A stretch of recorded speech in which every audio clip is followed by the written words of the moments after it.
Captain America Civil War. Now, I'm coming to you from podcast headquarters. This is where I do the good, the bad, the ugly film show. Boys can yell out in the background. Hey!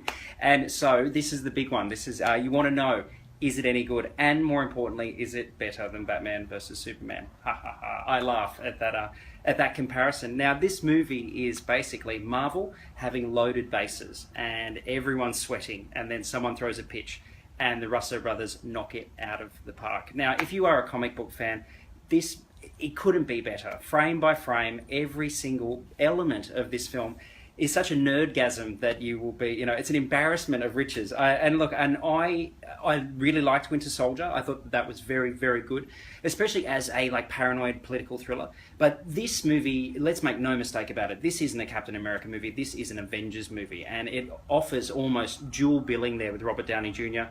as Tony Stark as much as it does with Steve Rogers, Chris Evans as Captain America. Now, this movie has such a stacked cast. This is like a Robert Altman, ensemble piece. So we've got Oscar winners up the yazoo. William Hurt is walking around in this thing. There is even new additions to the movie as well. So we have Black Panther, which you would have seen in the trailers, and Chadwick Boseman is so good, and he's got this physicality in this movie, and same with Spider-Man, who is back for this movie as well. Now, that leads me to one of my only complaints that I could have about this movie, and that is that there's too much shown in the goddamn trailers. But you cannot have Spider-Man in your movie and not show it to people. So when Spider-Man does show up in this admittedly convoluted story. Now, this really is a continuation of Winter Soldier. Everyone is after Bucky Barnes, the Winter Soldier, and it really causes this divide amongst the Avengers. Basically, there are conversations about vigilantism, and Tony Stark believes that the Avengers should be held accountable,